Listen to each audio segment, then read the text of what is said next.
Welcome back, everyone, to another episode of Sisto Says, powered by Design 2147, a New York City build and coding expediting company. I'm here today with Brooke Schrafan, principal of Capalino, and her festive shoes. Merry Christmas, happy holidays. Merry Christmas, happy holidays. Great to have you on, Brooke. So, Brooke, usually our podcast starts with, how do we know each other? And a big part of my show is the relationships I've made, over the years. And it's taken you a while to come on the show, but thank you for coming. Thank you for having me. You're one of my favorite people in the industry because I always feel that every firm is only as good as the support that it has from others. And your firm has played a vital part in our firm growing, in our firm being able to support our clients. Thank you. All the things that your firm does is in line with what we do. So today, a lot of people know of Capalino, but a lot of people don't know the different parts of Capalino and the part that you and I work on together. But just a quick story for the audience. Many years ago, we were fighting a 421A deadline. It was new to a lot of developers. They thought they had plenty of time, and lo and behold, as we got closer to the date, not this last rendition of it, but the one before, 2015. 2015. Yeah. So we go back a long way, and my partner came to me and said, "Sister, I think our clients need some support, and I think Capalino would be the right fit." He goes, I need you to find somebody there to help us." And I knew of this woman named Brooke Schrafan, but I didn't know you. I didn't know how to get to you. So there was a young man working here in the zoning department, and he knew Tom at the office, Tom Gray. And he said, "Look, I know Tom. I'll get us an appointment." And I remember going to that appointment, and I was speaking on behalf of my clients to see if you could assist them, because we needed to give them an alternative, because we knew that they had obstacles, and not obstacles that were timing obstacles. They were doing everything the right way, Surmountable, but problematic. Right. So I clearly remember how I met you, and I went to this meeting, and I was nervous, and I'm like, oh, You were nervous. I was nervous, yeah. I was like, oh my God, I'm gonna meet the Brooke Schrafan, And I'm like, she's the mover and shaker of helping people, And I remember going in, and I remember sitting there, and you came in, and there was this energy. There was just this energy. Well, thank you. And I said, oh my God, I've met the person who's just like me. For better or worse. For better or worse. For everyone who knows both of us. For we better are or worse. very, very similar. And through your firm assisting a lot of our clients. And vice versa. And we were on projects together where our clients came to you and they knew you, but we just were on projects together, and that's how our relationship grew. But our relationship has grown tremendously. That I can honestly say that when our firm needs something or I need something, I always come to you and say, "Hey, Brooke, we got a situation. This is what it is. Can you help us?" First of all, you never say no. You always take my call. Two, one of the greatest things about your firm is if it's not something you guys do, you know someone who does, and you put us in the right direction. So after all those great accolades, I will turn this over to you to discuss for the audience what the role is with a firm like yours, like Capalino, to assist our projects, whether they're on the cultural side, on the civic side, on the development side, whatever they are. There's obstacles working in New York City. And a lot of your role is to help everyone to get through the process. And it's a process. So thank you again for joining me. Well, out. Thank you. I hope I can live up to this. This is I'm blushing here. No, but I think at its most basic, everything in New York needs permission from somebody. Correct. And you've had Ashley Thompson DiNardo on. She's talked about the type of work that she does, our legislative practice and lobbying, and has talked a lot about zoning. I tend to work more in the sort of nitty-gritty permitting world, which is your world. Yeah. but that comes with permission from lots of people, right? There Correct. are lots of agencies. And a lot of things we actually don't do. It's lots of stuff with the Department of Buildings and lots of stuff with lots of other agencies. Community boards, community boards, and election landmarks, officials, and DEP, DEC, parks, utilities. everybody, you name it, you guys do it. The alphabet soup. And so navigating through that, people go, what do I call you? What are you? I mean, we are a lobbying firm, but I really refer to myself as a red tape navigator because I think that Absolutely. there's a misnomer about, you think about lobbying and you think it means Changing a law. or, Right. it's very political. Right. And But that's not what you do. No, it really isn't. some of the stuff that we do is very political, but on a Right, but not- day-to-day basis, it is problem solving. And I Correct. think that one of the things that I'm able to do for my clients and for our clients is people go, I got to build my building. I got to get 421A. I got to, whatever these Right. things are. They look at the big piece, Big. And but it's really exactly. So you gotta, peel the onion and you gotta go, what do you really need? right. What is the thing you really need? I really need my site safety. I really need,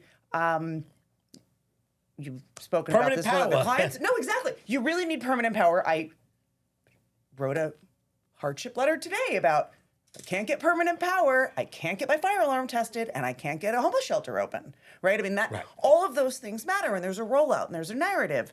So it's not just I want what I want when I want it, call Capalino. Right. Well, It's- and I was there's just a reason. And I think that there is a misnomer in our industry and yours as well, because they're very closely knit, that, well, they're an expediter. That means move it along. No, our role is to expedite the process in terms of understanding the process, understanding the timelines, that you file today and the building department normally takes 6 weeks. That doesn't mean you come to design and we're going to get it to you in 6 days. It doesn't mean you're going to call Brooke and she's going to do something that normally takes 2 weeks in 2 hours. So I think that Thank you. I mean, we certainly try. We all do. And we all have miracles, but no, we don't. Nothing skips to the head of the line. And that's not the process. The process is understanding what the client's needs are, where they've been, why it went astray, because a lot of times clients just didn't know the process. They thought that they can do it, and then we reel them back in. You and I, we help them to understand what the process is. There's a lot of shepherding, a lot of guiding, a lot of translating. Well, they said this. What does that mean? People think they've got bad news. We're like, no, you've got great news. That's great news. Exactly. And there's sometimes where you don't need a design and you don't need a Capalino, but there's other times that you can't navigate without a design and a Capalino together. They always need a design. That's the trick, is you always need a design. But you do, right? Like, I don't file anything. Right. So you can't build a building without you or somebody like you, as if there was anybody like you. I don't have illusions. Forgive me, people that I work for who are going to be upset with me for saying this. I know buildings get built every day without us. Like, it happens. And of course. I don't have that kind of, sort of hubris to be like, couldn't possibly, if you don't hire Capalino, because you can, and you do. You might not do it as easily. You might not do it smoothly. You might not do it as quickly. You might not get ahead of problems that you could have avoided. Correct. You might not have the foresight to go, well, what are the kinds of things I need to anticipate? Correct. So I know if I have this kind of a time frame or I have these deadlines, how can I get ahead of this? Right.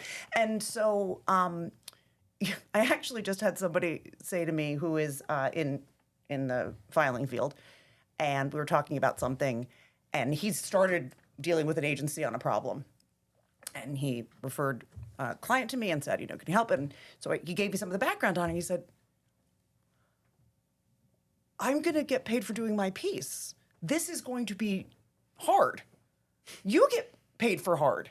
So you should get hired for the hard part, and I'm going to still do my part, because you're going to do it better and faster, and you're going to know the right person. And, and that is my job, is to figure out, is this possible? Who is the right person? If I don't know them, can I find it out? And on the flip side of that, I will say, and I appreciate you said, we'll always tell you how you can get something done. we will also tell you if you can't get something done. Well, I was just about, and I have a bad habit as being the host sometimes to interject to make a point. And the point that I wanted to make is that I can honestly say that anyone that I've talked to your office besides you, even when I speak to Ashley, is that the confidence that comes from speaking to you or Ashley about a topic to say, this is what we are. It's not, yeah, we could do that. It's always, hold on. Let's peel the onion back. Let's understand what the issue is. And most of all, what have they done to date? Where did this go awry? Did they put it in the right way? And then you start dealing with it. And one of the things that I always am impressed with is that you're really, really good at understanding that there's a path to go from A to B. It doesn't go like this. It is direct. But if you choose to go in different directions, that's when things get a little crazy. But we also deal with, like you, like me, we're very pro-law. We believe in what's written in that code. I do. In that zoning resolution. We interpret it. And our job is to try to find a way to be within the law, but make it work for our client. Absolutely. And one of the misnomers in this is, oh, well, they do all those fancy apartments in Manhattan. They do all, right. But yet we're working on a homeless shelter. We're working on right now 324 affordable units for people that were incarcerated. That's awesome. Battered women. Providing support in the neighborhood, giving people a chance to rebuild their lives. It's not all about fancy condos on Park Avenue. No. So, for us, You hope. every project is not just that, because we work with you on museums. We work with you on different cultural projects. We work on, battered women apartments in Midtown Manhattan together. We've done a lot of incredible projects. It's not about stretching the law. It's about helping others. And that's where I get a lot of satisfaction, is that we know they have a problem and we try to guide them and we give them realistic ideas. So, one of our favorite projects was a project on Broadway that we did together with a mutual client, Paul Boardman, who we love. But Paul was always a fascinating gentleman. Yes, he's quite the visionary. Yes, incredible visionary. And we took on a project with your firm, and your firm and our firm worked on probably, I would say, in the last decade, and probably one of the most complex projects in New York City. It's been written about. Yes. And Brooke, I think it's like the perfect project for you to tell our audience what your involvement in your firm's role was. We filed the paperwork, we had to do a project, but simply it was complicated. It involved landmarks, it involved Times Square Special District. It was right in the heart of the pressure cooker of zoning code and everything else. So yes, and you've spoken about the Palace Theater before, and the Palace Theater being an individual landmark and getting and working on having that hydraulically lifted in minuscule increments so that retail could be inserted underneath, changes could be made to the subway system. Then the big, tall existing hotel that was there had to be taken down and built up, and then built. And there's a fabulous marquee that's a stage. So this is This is signs that you could see through. Post Malone concert, right? This is TSX 1568 Broadway, Right. and it's an amazing, fantastic building, and it's really, I think, especially post COVID, really something fantastic to add to Times Square. You have a lot of people who are out and enjoying, and the hotel is open, and the restaurant's open, and it's fantastic. So you have this landmark theater, and you have this hotel. But this was landmarks, which comes with community boards. But this was also, there was zoning changes that were required, text amendment changes for the the sign for the stage, because the sign opens up, right, and the stage comes Right. out, and it's incredible. But you need all the regular permits that you need. Normally need. Right. So if you're for a 2-family home, right? I mean, Right. all that stuff has to happen, but now it has to happen As on you this said, the grand permissions. scale. You need the permissions, Yes. right? They're called permits. And it has to happen in the middle of the city, and it has to happen, whenever you're working in Times Square, you also have issues. How much noise can you make on a Wednesday afternoon? Right? Because they're matinees.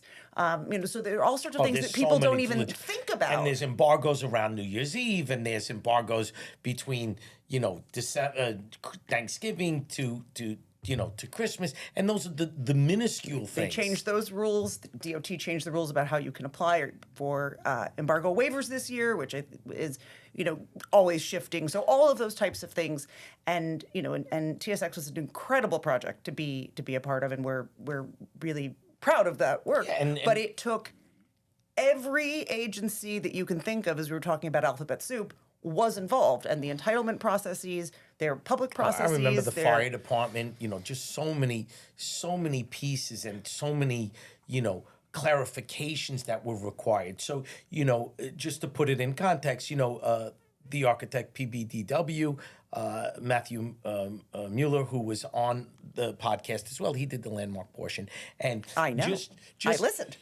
Just when you got one piece of the landmark piece, then buildings would question something. And then you'd go to buildings and get that piece fixed. And then, but Brooke, we got these two. What about fire alarm? Oh, yeah, we didn't think of that. We better go to them now. What do you mean we didn't think of? Meaning, Of course we thought of that. No, but you know what I mean. absolutely. The path, because how you those got things the are first piece, you then went to interconnected. the next piece. And then, well, if you didn't get that piece, there was no reason to go to the fire department. You're like, well, you can't go to them before. They're going to say, well, what do you mean? You didn't get this piece from Landmarks. Why would we approve you to do this with the sprinkler or do this with the fire alarm? And that is a lot of what we do in terms of, right, we don't file anything, Critical but path. it's critical path, it's filing strategy, it's what's the approach, whose buy-in do you need, is it something that you need public process for, is it something that you need outside stakeholder input for? I think we've seen in this day and age of social media, and you've heard me say this, even as of right isn't as of right anymore, because people are savvy. They're looking on the everybody computer can see systems. it. They're looking on, Biz, they're looking on, DOB now, right, but they're looking to It's see. transparent. Let's be honest. It's transparent. It's transparent what's being filed when people are complaining more. They're putting up videos of this is what's happening on this site. Someone get out there. People are getting very involved in after-hours variance requests and community boards and elected officials. And so the process has gotten much more complicated. So even the stuff that seems and I easy also, needs sometimes a holistic view. When we used to talk many years ago, we'd say, hey, Brooke, we're ready to cross the finish line, but we're stuck on this one piece. Now, it's layers of pieces. Yeah. It's energy code. It's site safety. All wonderful things.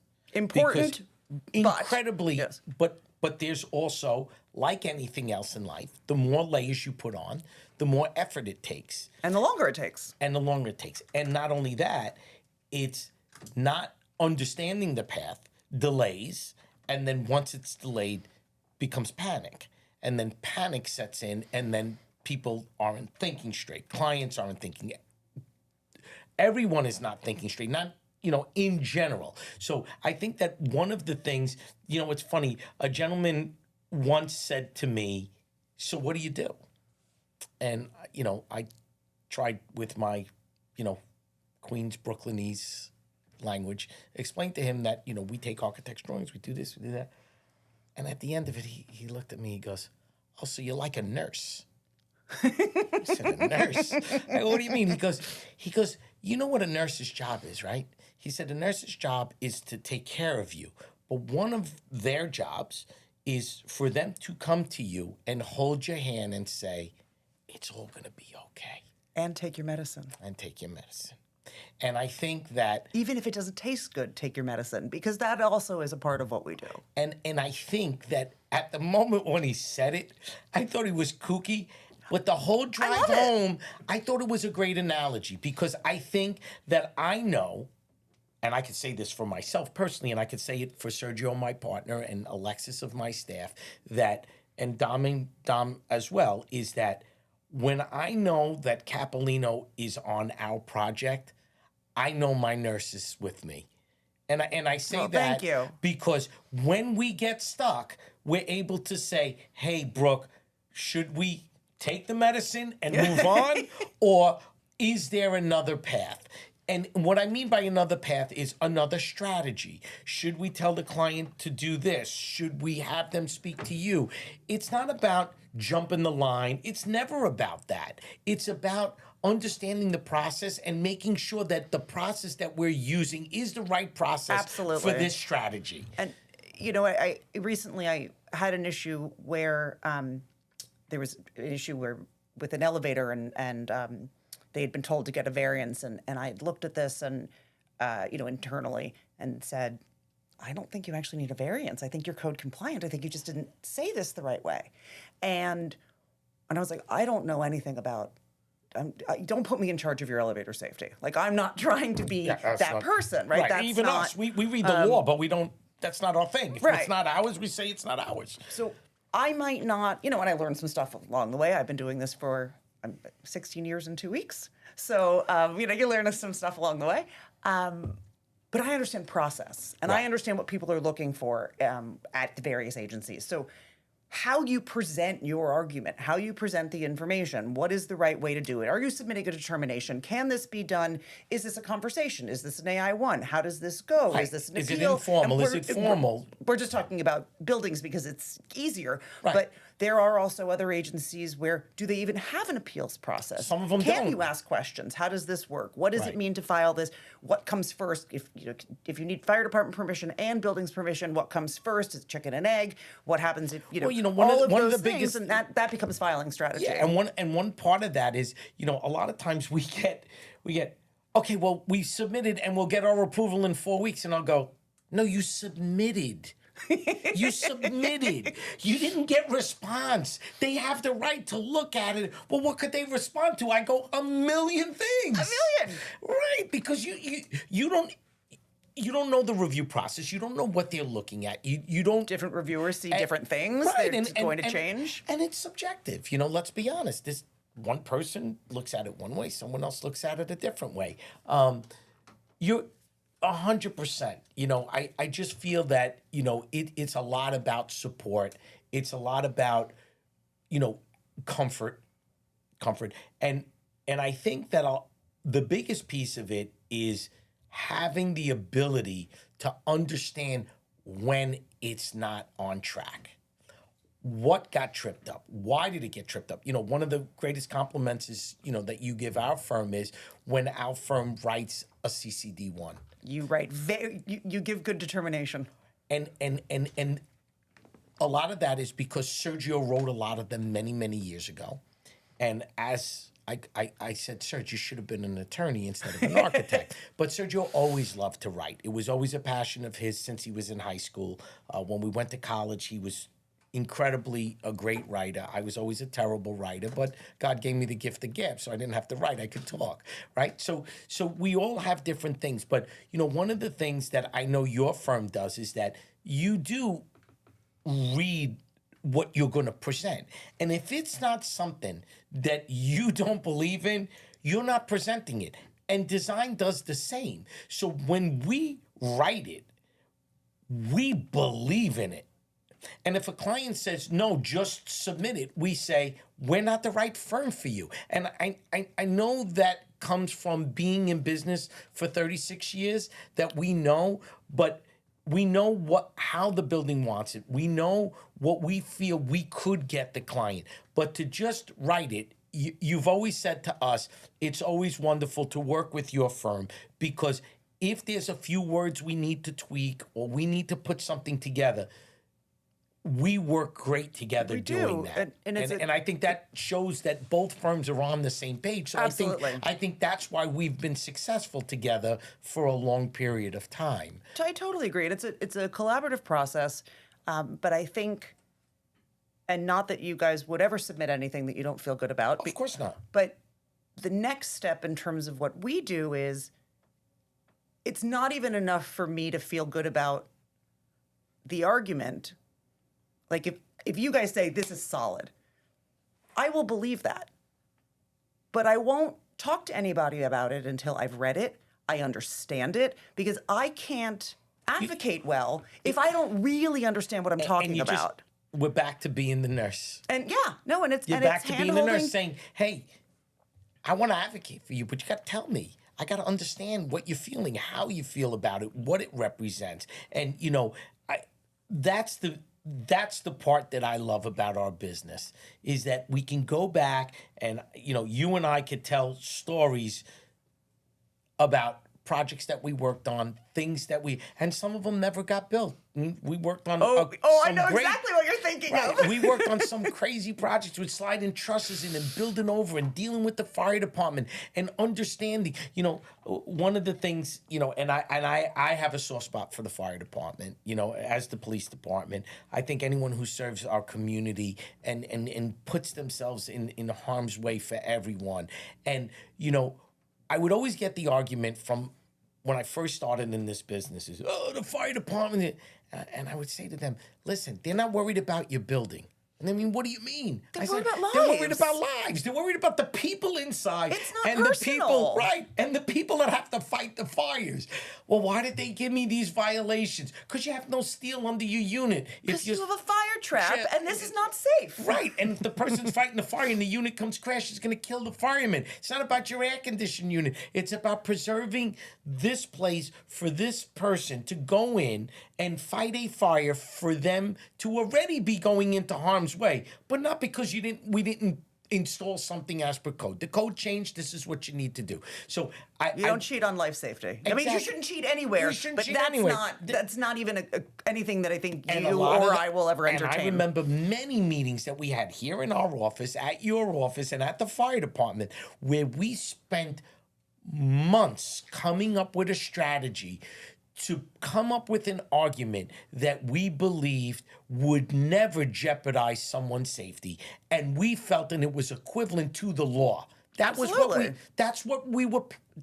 our argument. It wasn't, no, we don't want to do it. So when someone says, no, I don't want to do it, I say, well, then we're not the right firm for you. Guess what? Neither do I. No, right, exactly. I don't want to do it either. So I remember on a lot of these complicated projects, especially with the fire department, that we always understood that. And your firm always understood that. And we were always comfortable together as a team with the engineers, with the architects, with the owner, that collectively as a team, everybody was comfortable that this was the argument and we were going to live and die by it. But we all had a consensus idea of what the path was. Absolutely. So, after conversations like this, we having a conversation with you, it really defines the role of what a Capalino does. And it's not being, yes, you guys part of representing communities, because sometimes you're on the other side of it. You're on the other side. Sometimes, but I do think that, and I've said, I also do, we work on liquor licenses often, right? More permits, right? You have to go to the community board, and then they take it to your attorney's going to take that to the state liquor authority. And I think this is also true of people's requests of buildings and in some ways and what you do is what we're talking about. But that idea of this is what I need. Your job is to get me what I want. And the answer is no. My job is to get you in liquor license land. My job is to get you what you want at the nexus of what the community will tolerate. Correct. And anything past that's gravy. Well, because if you didn't need permission and you didn't need a permit and you didn't need approval from the community board, you get what you want. I want a liquor license. Then just go there. But that's not the process. That's not the path. The path is you have to go here. We need to see if you're within 200 feet of this, 75 feet of that. If you are, you need a letter from this place. You need this. You have to convince someone that. Why should I let you serve booze under my apartment window? Exactly. How can I trust this? How do I know I can sleep at night? How do I know my kids get home safe? All of those questions. And it's the same thing about why is the fire department giving me a hard time? Right. And the answer is it's not personal. It is not personal. And everybody thinks the Department of Buildings is out to get me. The fire department is out to get me. The community board is out to get me. No. And the answer is No, they're just he- there are there's a rules, book. and Yeah, you don't there's want to a book. violate. So Right. exactly, and you and I are simpatico on this, and I think that's why we enjoy each other as friends. I think that's why Well, our we love firms to work talk so, about it, so too. well together. Is that idea of, well, I shouldn't have to, or they didn't have to. Right. That's always great. Well, they didn't do it. Why do I have to do it? Because it's the right thing to do, and those are the rules. Right, those are the And rules. calling them out is not going to actually anything. Yeah, you don't get the okay, even if somebody realizes that they did it wrong. Right. So these are the rules.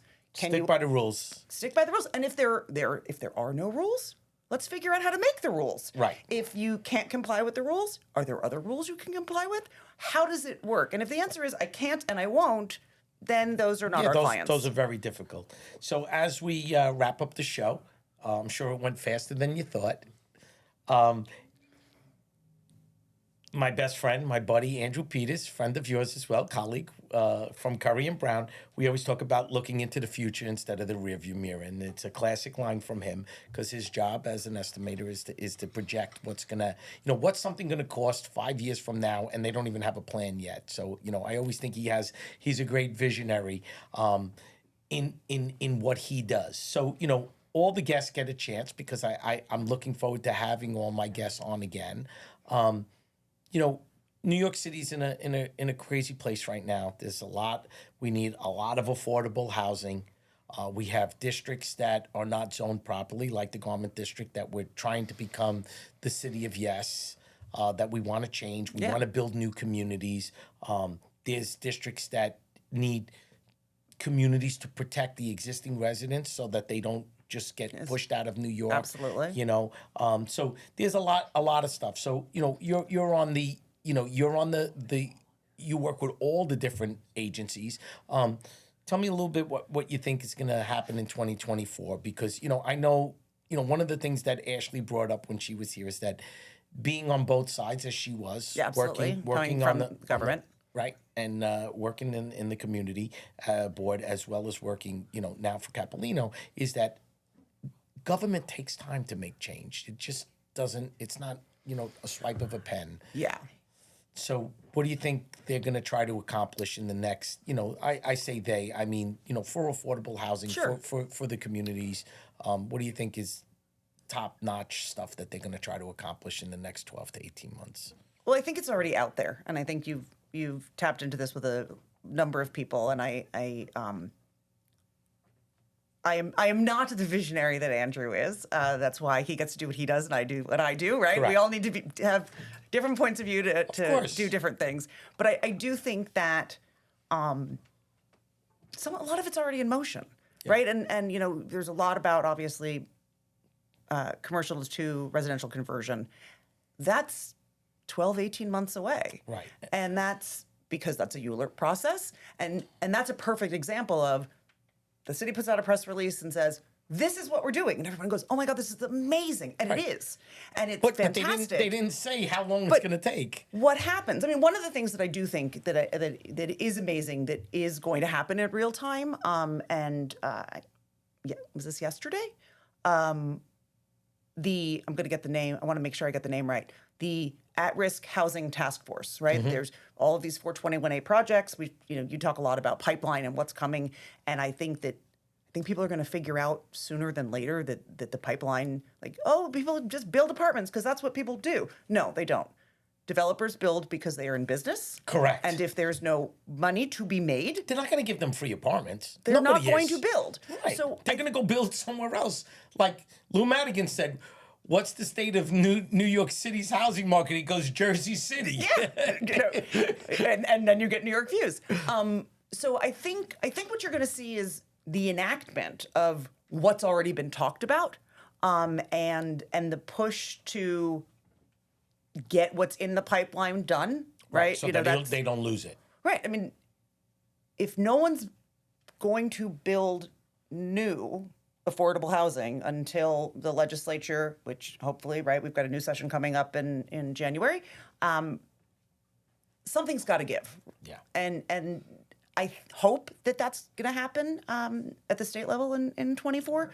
Clearly, Well, the again, city already a lot gets of people a lot of our industry knows this, but the general public doesn't. That a 421A is a state law. It's not a city law, so it has to go through the state and then come here. And it's state legislators, so it's Right. people who maybe their city is dependent on, and New York City GDP to get their communities and their capital projects built. But why do people in Syracuse and Utica and all Right. these other places, or Montauk for that matter, right? Why do they care about what you can build in Midtown Manhattan? They don't.